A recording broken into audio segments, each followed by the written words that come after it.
when I talk to people about doing the future authoring program, they often put it off. And it's not surprising because it's hard. But it's more than that. They think, well, I don't know how to write. I'm going to do a bad job. I don't really like assignments. I'm going to have to do it perfectly. I need to wait till I have enough time. And like one of those is enough to stop you cold, and all 5 of them, you're just done. And so I tell people, do it haphazardly, a tiny bit at a time, and badly. Because you can do that. I tell my students when they're doing their theses, master's thesis, write a really bad first draft. And then we have a little conversation about that, because they don't think I mean that. Because it sounds like a cliche in some sense. It's not a cliche. It's not a cliche at all. It means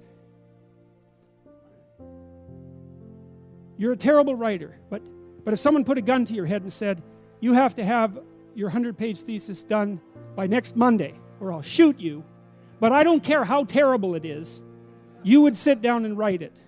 And the thing is, then you have it, right? Then you have something, and then you can fix it. You can iterate and fix it. That bad first draft, that's the most valuable thing, and so that's what you need. You need a bad first draft of yourself.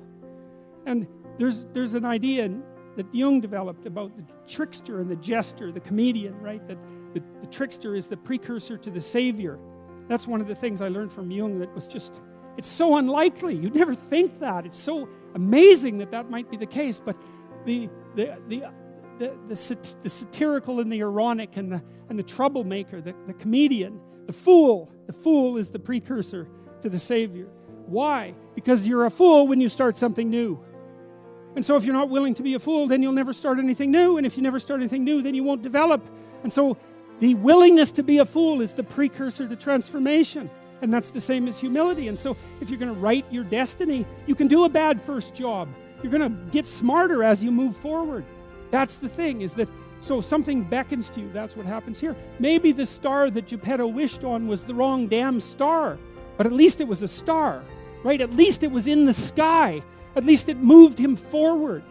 And so you say in your life, well, something grips you and fills you with interest. And you think, well, should I do that? And the answer is, if not that, then something. What if it's a mistake? It's a mistake. Rest assured. What do you know? You're going to stumble around, right? And what's going to happen is this. You're going to not stay in stasis. You're not going to wander around in circles. And I see people like that. They said, well, I never knew what to do, and now I'm 40. It's like, that's not so good. That's not so good. And you might say, well, and there is a literature, too, that suggests that people are a lot more unhappy when they look back on their lives about the things they didn't do than they are about the mistakes they made while they were doing things. And so that's really worth thinking about, too, because there's redemptive mistakes. And a redemptive mistake would be a mistake that you make when you go out and try to do something. You know, you think, okay, I'm going to try to do this. And you're not good at it. You make a bunch of mistakes. It's like, well, what's the consequence? If you pay attention, is you're not quite so stupid anymore.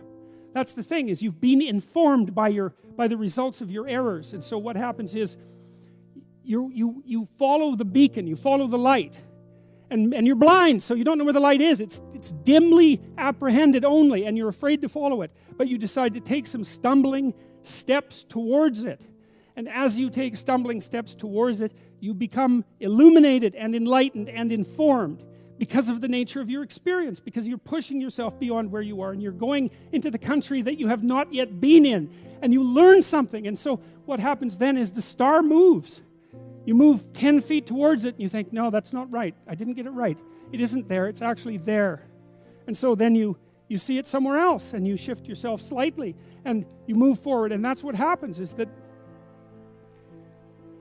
you continue as you change. The thing that guides you forward moves, right? It's like God in the desert in Egypt, the pillar of light that you're following. It's moving. It's not a permanent thing. You move towards it, it moves away, it guides you forward. And so you say, well, is what I'm aiming at paradise itself? And the answer to that is no, because what do you know? You couldn't see paradise if it was right in front of you, but you might get a glimmer of it. And so you move towards it, and you grow.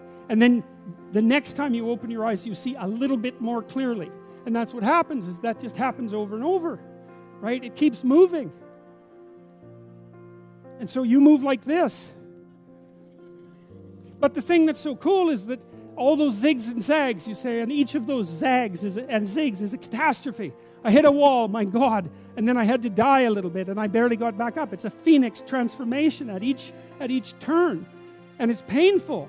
But the thing is that even though you've traveled 20 miles, let's say, on that road, and you've only moved 3 miles forward, you've moved 3 miles forward instead of falling backwards, because that's the thing too, is that if you stand still, you fall backwards.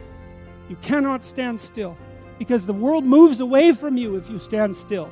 And there's no stasis, there's only backwards. And so if you're not moving forwards, then you're moving backwards. And that's more of the underlying truth of the Matthew principle. To those who have everything, more will be given. From those who have nothing, everything will be taken. It's a warning.